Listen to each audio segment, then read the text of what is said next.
కేవలం 7,999 up to 10 kgs వరకు బరువు తగ్గి అధిక బరువు నుంచి వచ్చే ప్రధాన సమస్యలను దూరం చేసుకోండి. మీడియాతో మంత్రి తుమ్మల మాట్లాడుతున్నారు. లైవ్ ద్వారా చూద్దాం.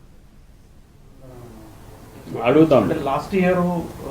లాస్ట్ ఇయర్ కేంద్ర ప్రభుత్వం వచ్చింది, మంత్రులు వచ్చారు, కేంద్రం కమిటీ వచ్చింది, పరిశీలించారు, నష్టం జరిగిన మాట వాస్తవం అని చెప్పారు, ఒక్క పైసా కూడా ఇవ్వలేదు. అదే పద్ధతి పునరావృతం కాకుండా పోయినసారిది ఇవ్వాలి. ఈ సంవత్సరానికి కూడా మేము ప్రాథమిక అంచనాలతోటి ఈరోజు కేంద్ర ప్రభుత్వానికి నివేదిక ఇవ్వదలుచుకున్నాం.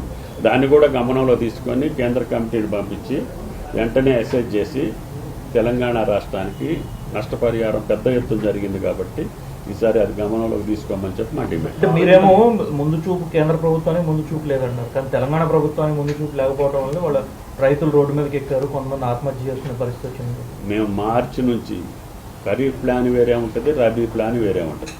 రబీ అయిపోగానే ఖరీఫ్లో అడుగుతాం. మార్చిలో మీటింగ్ జరుగుతుంది. ఏప్రిల్లో ఇంత ఇస్తాం, మేలో ఇంత ఇస్తాం, జూన్లో ఇంత ఇస్తాం, జూలైలో ఇంత ఇస్తాం, ఆగస్టులో ఇంత ఇస్తాం అని చెప్పారు. ఆ ప్లాన్ ప్రకారం ఏ నెలకు ఆ నెల ఇచ్చే వాతావరణం ఉండేది. కేంద్ర ప్రభుత్వానికి ఉన్నటువంటి అనేక ఈ సమస్యల మూలాన వాళ్ళు వాస్తవాలు చెప్పే స్థితి ఇప్పటికీ లేదు. మొన్ననే నడ్డా గారు చెప్పారు, కేంద్ర మంత్రులు కూడా చెప్పారు. యుద్ధాల మూలాన ఇంపోర్ట్ మేము చేసుకోలేకపోయాం, సమస్య ఉన్నమాట వాస్తవం. అయినా సరే దేశవాళీగా ఉత్పత్తి అయ్యేదైనా సరే తెలంగాణకి ఈ నెలలో ఇస్తేనే ఉపయోగం. కాబట్టి మీరు ఇంపోర్ట్ చేసుకుంటారా, దేశవాళీ ఉత్పత్తి ఇస్తారా మాకు అవసరం లేదు. వెంటనే మాకు ఈ నెలలో మీరు చెప్పినంత ఇవ్వమని చెప్పి మాట. రామగుండం నుంచి తీసుకోవచ్చు అని చెప్పేసి. రామగుండం 4 నెలల నుంచి పని జరగట్లేదు, ఇంకో 15 రోజుల దాకా ఉత్పత్తి జరగదు. నేను అధికారులను కూడా పిలిచాను, ఆ ఎండీని పిలిపించాను, సీఈఓని పిలిపించాను. ఏంటి అంటే ఆ లీక్ అయ్యేది ఆగట్లేదు, పదే జరుగుతుంది. మొన్న ఒక్కరోజు మేము స్టార్ట్ చేస్తే మళ్ళీ లీక్ అయింది, అమోనియా లీకు. కాబట్టి దానితో మేము నడపలేము, ఇంకొక 15 రోజులు పట్టుద్ది. మాకు డెన్మార్క్ నుంచి వచ్చి దాన్ని సెట్ చేయాలంటారు. అవసరమైతే రేపు ఢిల్లీలో వాళ్ళ యొక్క యాజమాన్యం ఉంటే వాళ్ళని కూడా పిలిచి మాట్లాడాలనేది మా ఉద్దేశం. వరదల్లో నష్టపోయిన వాళ్ళకి తక్షణ అవసరం కోసం ఎంత అమౌంట్ కావాలి? ఎందుకంటే కేంద్రం ఏ స్టేట్లో జరిగినప్పుడు తక్షణ అవసరంగా కొంత ప్రకటిస్తుంది, ఇప్పటివరకు తెలంగాణకు ప్రకటించింది. ఈరోజు డీటెయిల్ ఎస్టిమేట్తో అన్ని శాఖలు నా దగ్గర వ్యవసాయ శాఖకు సంబంధించి ఉంది, R&B, ఇరిగేషను, పంచాయతీరాజ్ అన్ని డిపార్ట్మెంట్లతోటి మధ్యాహ్నానికి నివేదిక తీసుకొని ఆర్థిక శాఖ కార్యదర్శిని, అదేవిధంగా డిజాస్టర్ కార్యదర్శిని అరవిందన్ రమ్మని చెప్పాము. 4ంటికి ఆ నివేదికని కేంద్ర ప్రభుత్వానికి సమర్పిస్తాం. అక్కడ హిల్స్ అడ్డం వస్తాయని చెప్పి విండ్ రోజు ఇంకా దానికి అనుకూలంగా లేదని చెప్పి రిపోర్ట్ ఇచ్చారు.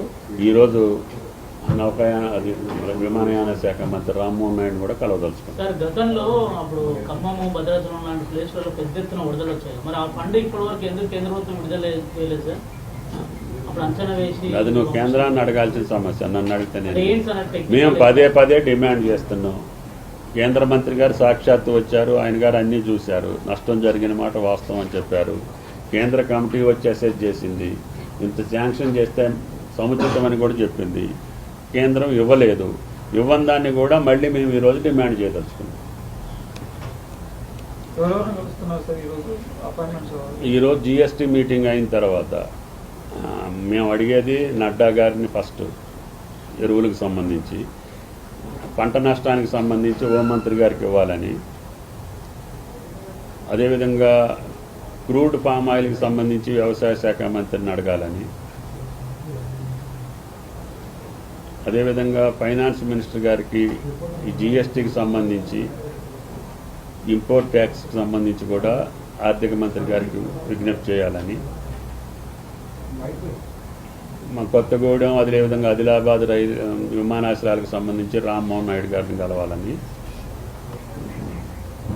అదేవిధంగా పాండురంగాపురం నుంచి కిరండోలకు శాంక్షన్ అయినటువంటి రైల్వే లైను భద్రాచలం వరకైనా ప్రాధాన్యత ఇచ్చి ఆ 16 కిలోమీటర్లైనా స్టార్ట్ చేయమని చెప్పి అడగటానికి రైల్వే మంత్రిని కూడా వీలైతే కలవాలని, వీళ్ళందరినీ కూడా అపాయింట్మెంట్ అడిగాము.